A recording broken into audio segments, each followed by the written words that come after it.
Hey, what's going on, guys? Welcome back. Kellen here again with Droid Life. So, big day today in Android. There's your hint right there. Android P is officially stable, out of preview, out of beta, and has a name. Android P stands for Android Pie. Now, that's Pie as in P-I-E, not P-I. And of course, that makes sense because Google announces desserts or names versions of Android after desserts. We've had Marshmallow and Nougat and Oreo and Kit Kat and Lollipop and all that stuff. You guys know that, so P-I-E makes a lot of sense. No one guessed it. It's kind of boring. Whatever. It's official. If you have a Pixel, Pixel 2, even an Essential phone, you can get this right now. You guys know we've covered everything from Preview 1 through Preview 5, but since it's stable, we want to do a recap to catch everyone up. Also, for those of you who just haven't been paying attention, let you know what's new in Android Pie. So let's do this. This is what's new in Android Pie. So what is new? Well, I've got it running here on my Pixel 2 XL, and again, you can, if you have a Pixel, Pixel XL, Pixel 2, Pixel 2 XL, or the Essential phone, you can run Android Pie stable, Android 9.0 right now. The stablest version yet, the official release, all of that, you can run on any of those phones. So there's 5 phones currently you can do that on. I'm sure OnePlus will join shortly with another beta maybe. We may see it on the Xiaomi Mi Mix 2S or whatever, some of these other phones. Maybe Sony will get in there. But either way, today, Pixel, Pixel 2, or Essential phone, you can run Android Pie. So in order to do that, you've got a couple of options. You can flash those factory images, and we've got instructions for you in the links down below, and that'll get you up here. You should be able to just grab the update over the air on your Essential phone, and you probably will be able to on your Pixel 2 or Pixel 2 XL as well. And in order to do that, you would just go into Settings and scroll down to System and then hit Advanced and then find System Update down here and just tap on that and then check for update. And you should have an update today. And I'm talking to everyone. You don't have to be enrolled in the beta or anything like that as far as I know. So go ahead and do that and see if you've got the update right now. Now, after you've gone ahead and pulled that update, let's talk about some of the things you might see. Well, first of all, if we go back to the lock screen, if you own a Pixel or a Pixel 2, actually, I think it's just Pixel 2, but you've got always on display, and you'll see some changes here. Obviously, you have the clock and your notifications still show up, but you now get weather in there as well. And we believe this is just Google pulling information from your clock up top there that has date and weather, because it's basically the exact same layout. There's mirroring it down here, but you do get weather there. So now you don't have to jump past your lock screen in order to get weather info. From there, though, there's actually some pretty big changes in here. You'll notice down here, I have this single button instead of back and app switcher. I'll get to that in a minute. If you pull down notification shade, things look different up here as well. They may look different in your app drawer. They're certainly going to look different in this app switcher screen. All this stuff has changed. So let's dive into how we get there. And I kind of think we should start with this button. So in Android Pie, Google has given you the option to change to a new version of navigation, which is gesture-based. So you swipe up to get into things. It's still a home button, but you can swipe to the right and it'll get you into this UI where you can jump between different apps that you have open. So it changes the look of the app switcher. You can also just swipe to the right once and it'll jump you back and forth between your 2 most recent apps. And you do still have a back button, which is kind of weird, but you do have one for now. So if you want to just go back, you can just tap on that still. And again, this is a home button. You can also long press it to jump into Google Assistant like always. So it's changed because there's a swipe and a swipe this way, not a swipe that way. You still have a back button. When you get the update, you may not have that enabled out of the box. So if you want to play with that gesture navigation, jump into Settings, down into System, into Gestures, go into Gestures, and you want to look for Swipe Up on Home button. I don't know why they're calling it Swipe Up on Home button. I mean, I know that's what you do, but either way, you just toggle that on. If you don't have it on, you go back to the traditional back home app switcher buttons. But if we toggle that on, this is what you get. So from there, again, we'll just kind of walk through how this works. You open an app and then you can tap on it. It'll take you back home. If you swipe up, it gets you into your app switcher.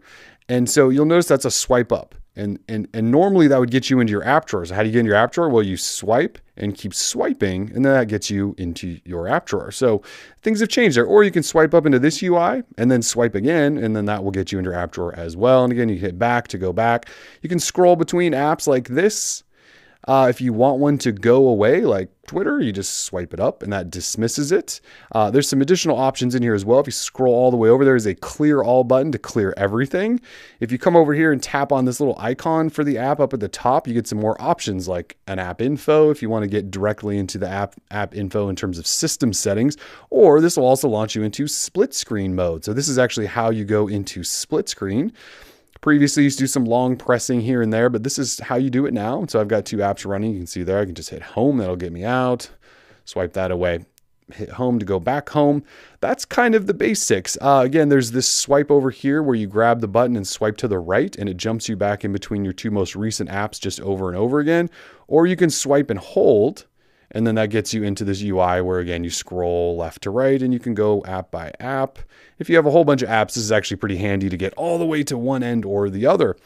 So that's the new navigation setup. There's that back button again. So decide if you want to enable that or not. If you don't want to, I totally get it, but it is there in case you want to play with a new version of gesture navigations over that traditional setup. Also in the future, this is probably going to be what Google uses going forward. So you're probably going to have to adopt it at one point or another. Before we fully move on from navigation gestures, though, I did want to show you one thing where you swipe up and let's say there's some text in one of these cards you may want to select or copy to take to another app. Say you want to copy something from one, like say your email to something else. Well, in this preview, if there's text showing, you can actually long press and that will bring up your little text thing. And so I can search for stuff, copy, share, whatever you want. I could copy, then I could swipe over here and go up here and search and paste, and there you go. So you can copy from one card to the next, which is actually kind of a handy little feature. All right, so anyways, out of there, one other thing. If I swipe up in here and you do own a Pixel phone, down here you get your 5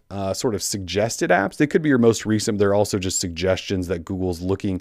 They're looking at your usage and saying, well, you might want to use these apps. So rather than having to go all the way into your app drawer, they're trying to display you with 5 apps that you may want to use. Okay, anyways, now we're really getting out of the gesture stuff. In terms of other UI changes, the notification panel up here is going to look a lot different than it does for you on Android Oreo. So if we swipe this down, you'll notice mine's black. So I'm actually going to go in and manually change it to a lighter theme. And yes, there is theme support now. So if I go into settings, display, advanced, and scroll down to device theme, you'll notice there are a couple of options. I can do automatic, which changes to light or dark theme depending on my wallpaper, which has been in Pixel phones for a while. Oreo had that.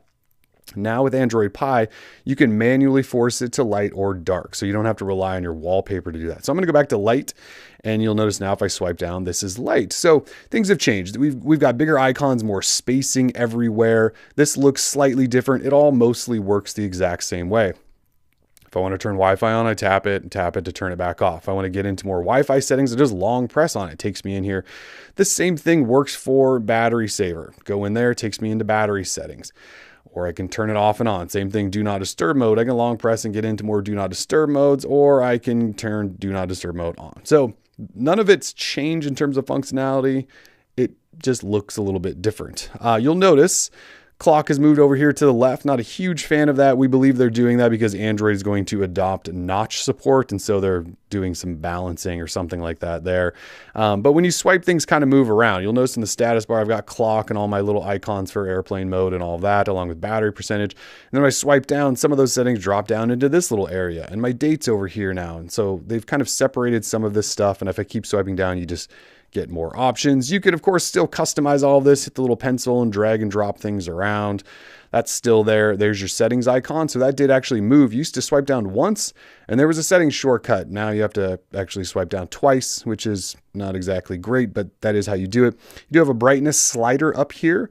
So for brightness, Android Pie actually has a new brightness where it's still called adaptive brightness, which I believe it's been called in the past, but now it tries to remember what you think about adjusting brightness. So if I go into here, you'll see adaptive brightness. It says your screen brightness will automatically adjust to your environment activities. You can move the slider manually to help adaptive brightness learn your preferences. So it used to adapt based on your environment.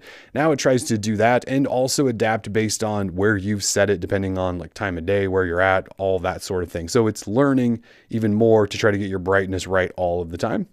Does that make sense? We'll go back, and speaking of that, there's also adaptive battery. And so I'm actually going to go in there, and there is a adaptive battery section here. So adaptive battery also, like the brightness, tries to learn based on your usage. And so it may start restricting apps that it thinks are, well, being weird, using stuff. Well, you can see here, it says to extend battery life, adaptive battery limits battery for infrequently used apps.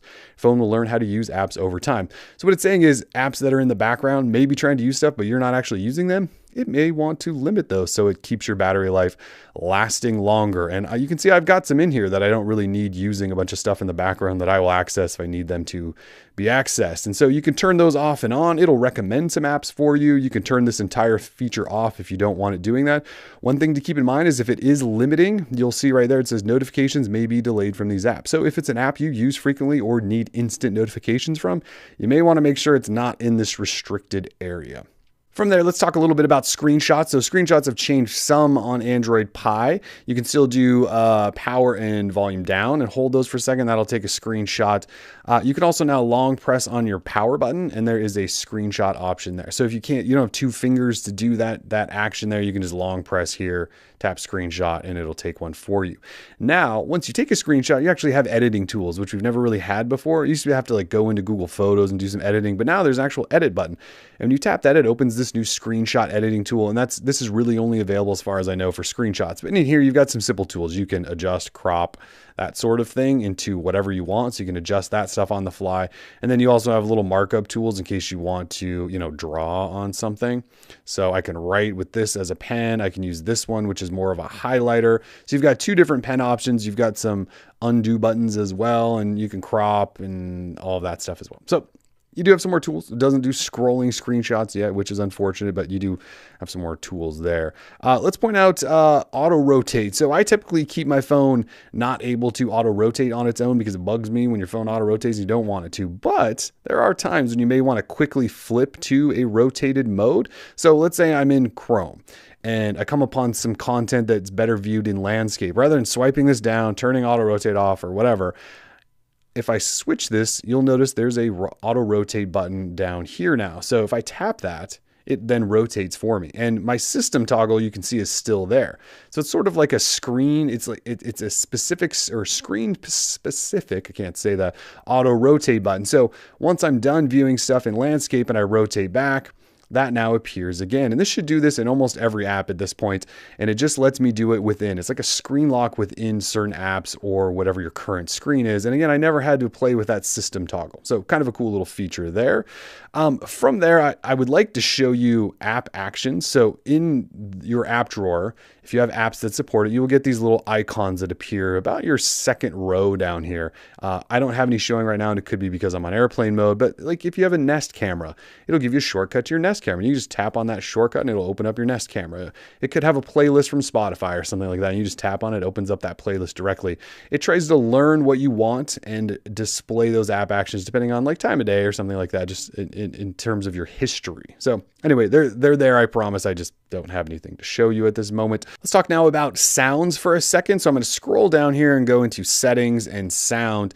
And you'll notice I have 4 sound sliders now. I have media, call, ring, and alarm. In the past, you had media, ring, and alarm. So for Android Pie, they've added a separate call volume. So you can have your own ring volume and a separate call volume. Those used to be essentially one, I believe. To adjust these, well, you can go in here and scroll and adjust these to whatever you want. But what you should also know is system level sounds now, and I'm talking about how the volume rocker adjusts volume.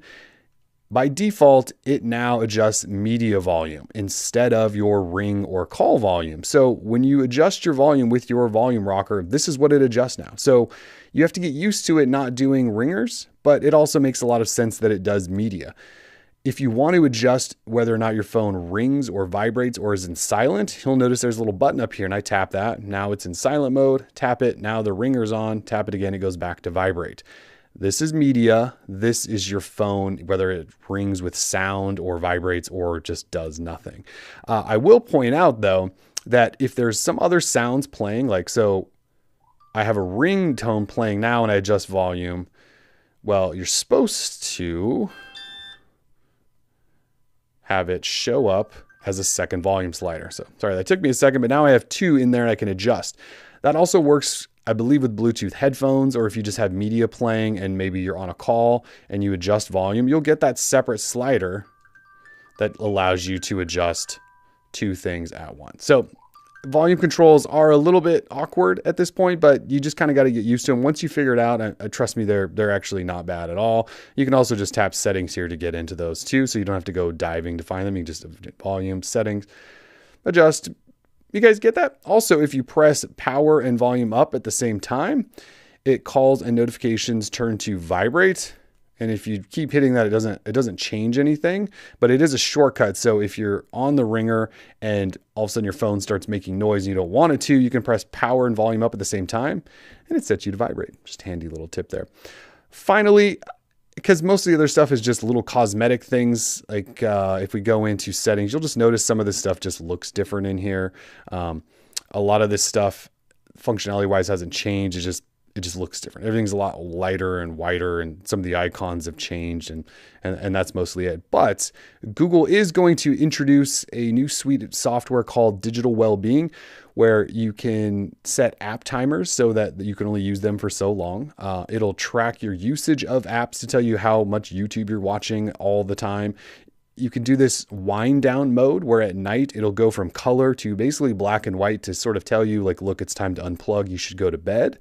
And that's going to be really great. And in fact, because Android Pie is now out, there is a beta for Digital Wellbeing. So if you own a Pixel phone, you can install that now. I was hoping to be able to show you this on this video, but my invite from beta has not showed up yet. So we'll have a different video for that.